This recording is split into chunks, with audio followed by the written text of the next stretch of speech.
Hello दोस्तों, एक बार फिर से आप सभी का बहुत बहुत स्वागत है। आखिर वही हुआ जिसका डर था। जी हां दोस्तों, ईवीएम को लेकर एक बहुत हैरान कर देने वाली खबर सामने आई है। और ईवीएम को लेकर जो आशंका, जो गड़बड़ी की बात कही जा रही थी, आखिर वो सच साबित हुई। इस खबर पर नजर दौड़ाइए दोस्तों। एक बहुत बड़ा सबूत हाथ लगा है। मेरे हाथ एक वीडियो भी लगा है ईवीएम को लेकर, स्ट्रांग रूम को लेकर, किस तरीके से वहां पर अफरा तफरी का माहौल है और किस तरीके से वहां पर हलचल बढ़ गई है। रातों रात एक बहुत बड़ा खेल हो गया है मध्य प्रदेश में ईवीएम को लेकर। दोस्तों, इस खबर पर पहले आप नजर दौड़ाइए। ये खबर पहले आप देखिए। ईवीएम स्ट्रांग रूम के सीसीटीवी कैमरे बंद से हलचल है। जी हां दोस्तों, स्ट्रांग रूम जहां पर ईवीएम रखी हुई है, जहां कड़ी सुरक्षा के बीच कहा जा रहा है कि ईवीएम रखी जाती है, उस स्ट्रांग रूम के सीसीटीवी कैमरे बंद कर दिए गए। रातों रात बंद कर दिए गए। किसने बंद किया और किस तरीके से गंभीर आरोप लग रहे हैं। रातों रात कैसे सीसीटीवी कैमरा बंद हो गया, कौन आया था, इसको लेकर सवाल खड़े हो रहे हैं। अब दोस्तों, मैं वो वीडियो आपको दिखाता हूं किस तरीके से। ये देखिए सीसीटीवी कैमरा, जहां आप देख रहे हैं कई सीसीटीवी कैमरे बंद पाए गए हैं। और इसको लेकर कई तरीके के गंभीर आरोप भी लगाए जा रहे हैं। जो वहां के प्रत्याशी हैं वो कह रहे हैं कि ईवीएम से छेड़खानी हो गई है, ईवीएम से धांधली हो गई है, ईवीएम रात में आकर किसी ने हैक कर लिया, ईवीएम को गायब कर दिया गया, ईवीएम को उठा ले गए। ये गंभीर आरोप वहां के प्रत्याशियों ने लगाया है दोस्तों। लेकिन दोस्तों, जो प्रशासन है, जब सीसीटीवी कैमरे बंद हुए, जो प्रशासन है उस पर अजीब दलील दे रहा है। प्रशासन ने क्या कहा वो भी मैं आपको सुनाऊंगा, वो भी मैं आपको दिखाऊंगा, लाइव दिखाऊंगा।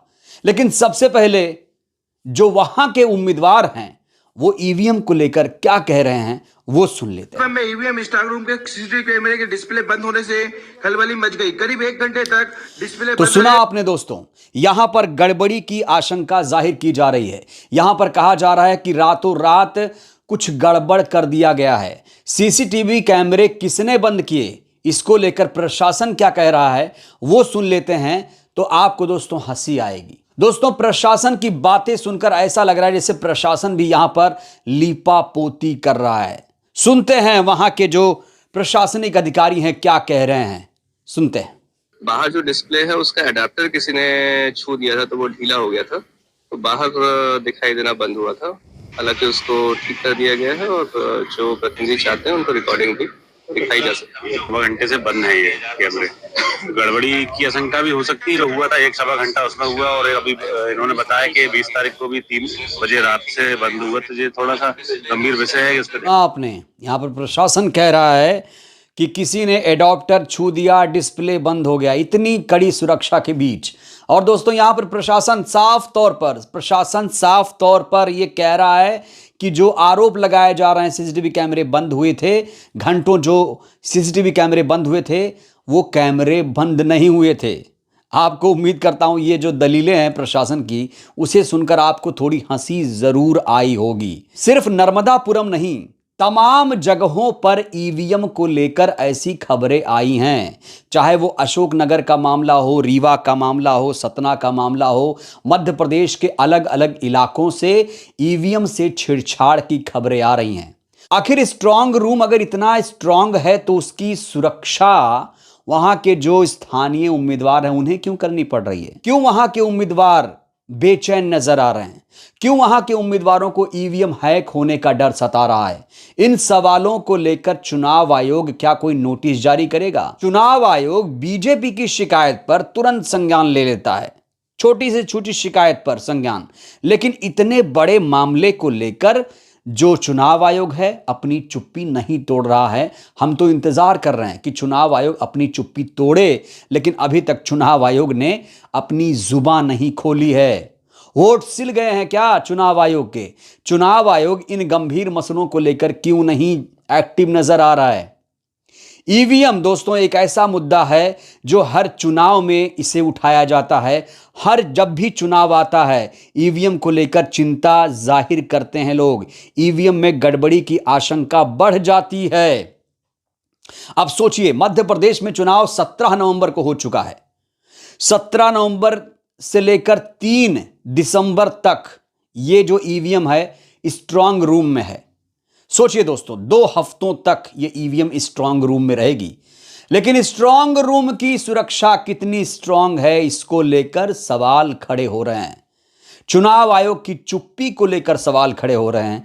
दोस्तों, अगर जिस तरीके से आरोप लगाया जा रहा है, अगर ये आरोप सही हैं, तो भारतीय जनता पार्टी को मध्य प्रदेश में जीतने से कोई भी रोक नहीं सकता। ये लिख लीजिए, क्योंकि 1-2 जगहों पर ऐसी बातें नहीं है, कई जगहों पर हमने आपको इतनी सारी खबरें दिखाई हैं। पिछले वीडियो में आपने देखा होगा, इतनी खबरें दिखाई हैं जहां पर पहरेदारी की जा रही है, जहां पर फर्जी वोटिंग का आरोप लगाया जा रहा है, जहां ईवीएम रखी है वहां की सुरक्षा नाकाफी है, ऐसे भी आरोप यहां लगाए जा रहे हैं। तो बड़ा सवाल लोकतंत्र को लेकर है। चुनाव प्रक्रिया हमारी कैसी है, जो सिस्टम है वो किस तरीके से चल रहा है, इसको लेकर लगातार प्रश्न चिन्ह खड़े होते रहे हैं। तो क्या वाकई रिजल्ट से पहले ईवीएम को हैक करने की यहां कोशिश की जा रही है? यह बहुत बड़ा सवाल है दोस्तों। जो प्रशासनिक अधिकारी ईवीएम को लेकर जवाब दे रहे हैं, जो ये कह रहे हैं कि सीसीटीवी कैमरे बंद नहीं हैं, उन पर भी आरोप है। एसपी कलेक्टर तक पर भी आरोप लगाया जा रहा है कि ये लोग भारतीय जनता पार्टी के साथ मिले हुए हैं। तमाम अधिकारियों पर बीजेपी का एजेंट होने का आरोप लगाया जा रहा है। तो कैसे माना जाए कि चुनाव निष्पक्ष हुआ, कैसे माना जाए कि चुनाव सही तरीके से हुआ और मतगणना सही तरीके से होगी? क्योंकि दोस्तों, मतगणना से ठीक पहले ईवीएम को लेकर, ईवीएम धांधली को लेकर जो सवाल खड़े हो रहे हैं, उसको लेकर जो चुनाव आयोग है कोई जवाब देने को तैयार नहीं है। आखिर ये कैसा लोकतंत्र है जहां पर लगातार ईवीएम को लेकर सवाल खड़े हो रहे हैं? ईवीएम बार बार सवालों के घेरे में क्यों आ जाती है? ईवीएम बार बार शक के घेरे में क्यों आ जाती है? इसका कोई इलाज किया जाएगा? इसका कोई सॉल्यूशन निकाला जाएगा? माननीय सुप्रीम कोर्ट की तरफ से क्या इस पर कोई निर्णय आएगा?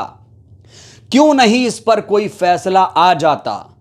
ईवीएम रहेगी या जाएगी, बैलेट पेपर की बहाली होगी, इसको लेकर आखिर निर्णय क्यों नहीं आ रहा है? इतने सारे सबूत दोस्तों, इतने सारे सबूत ईवीएम को लेकर सामने आ चुके हैं। अभी भी जो चुनाव आयोग है वो अपनी नींद में सो रहा है और सत्ताधारी पार्टी के लोग मस्त हैं। उन्हें कोई मतलब नहीं है ईवीएम से क्या हो रहा है, क्या नहीं हो रहा है। और यहां तक कि जो सत्ताधारी पार्टी के लोग हैं, ईवीएम को लेकर लगातार तारीफ कर रहे हैं, कह रहे हैं जो ईवीएम को लेकर सवाल खड़ेगा वो लोकतंत्र विरोधी है। सोचिए दोस्तों, सब उल्टा हो रहा है। आप सोचिए, एक नई परिभाषा कर दी गई है भारतीय जनता पार्टी की तरफ से, सत्ताधारी पार्टी की तरफ से, कि ईवीएम को लेकर जो सवाल खड़े करेगा वो लोकतंत्र विरोधी माना जाएगा। क्या कहा जाए इसे?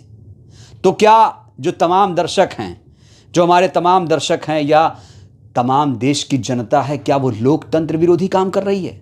सत्ताधारी पार्टी ईवीएम से चिपकी रहे, वो लोकतंत्र से प्यार करती है, वो लोकतंत्र मजबूत कर रही है, और जो ईवीएम पर सवाल खड़े कर दे वो देशद्रोही, वो लोकतंत्र विरोधी।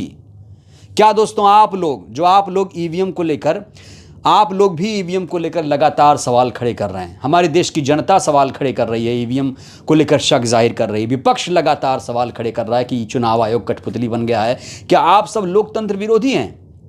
जिस सरकार को आपने चुना, आप ही लोग लोकतंत्र विरोधी हो गए, आप ही लोग संविधान विरोधी हो गए। ये सरकार देश की जनता चुनती है और ये सरकार देश की जनता के लिए काम करती है, जनता द्वारा चुनी हुई सरकार है। अगर ये सरकार इस तरह से कर रही है तो जाहिर तौर पर सरकार भी शक के घेरे में आ जाएगी, क्योंकि आरोप लग रहे हैं कि ईवीएम से चुनाव जीता जा रहा है, ईवीएम से छेड़खानी करके चुनाव जीत रही है सत्ताधारी पार्टी। दोस्तों, लगातार इस तरीके के आरोप लग रहे हैं और इन आरोपों पर मुझे लगता है कि चुनाव आयोग को, सुप्रीम कोर्ट को कुछ फैसला अब ले लेना चाहिए। अब जो पानी है सर से ऊपर उठ गया है, अब कहीं ना कहीं एक निर्णय, एक ठोस निर्णय, एक कठोर फैसला आ जाना चाहिए। ईवीएम को लेकर जो सवाल खड़े हो रहे हैं उसका जवाब चुनाव आयोग को देना चाहिए। दोस्तों, ऐसा नहीं है कि पहली बार ईवीएम को लेकर इस तरीके से सवाल खड़े हुए हैं, बार बार ईवीएम शक के घेरे में आ रही है। तो अब इसका कहीं ना कहीं एक हल निकाला जाना चाहिए और उम्मीद इनसे है। सीजेआई साहब को भी अब इस पर एक निर्णय लेना चाहिए और सुनवाई जो है, जो याचिका गई है ईवीएम को लेकर, उस पर अतिशीघ्र फैसला ले लेना चाहिए। और दोस्तों, जो सिस्टम बुरी तरीके से फेल हो रहा है। मध्य प्रदेश में देखिए सीसीटीवी कैमरे बंद हो रहे हैं, वहाँ पर पहरेदारी चल रही है, उम्मीदवार परेशान हैं, बेचैन हैं। उनको कहीं ना कहीं एक तसल्ली देने की ज़रूरत है। अगर सुरक्षा व्यवस्था इस तरह से रहेगी तो जाहिर तौर पर ईवीएम सवालों के घेरे में, शक के घेरे में आएगी। अब ज़रूरी है कि इस पर कोई कड़ा फैसला आ जाना चाहिए। दोस्तों, आप लोग क्या सोचते हैं ईवीएम को लेकर? आप लोग ईवीएम को लेकर क्या सोचते हैं कि आप लोग भी लोकतंत्र विरोधी हैं? दोस्तों, ईवीएम को लेकर ये जो खबरें मैंने आपको दिखाई, इस खबर को लेकर आपकी क्या राय है? अपनी राय आप जरूर दीजिएगा। वीडियो को लाइक करिए, चैनल को सब्सक्राइब करिए, सहयोग करिए, वीडियो को जन जन तक पहुंचाइए, जिससे देश की जनता जागरूक हो।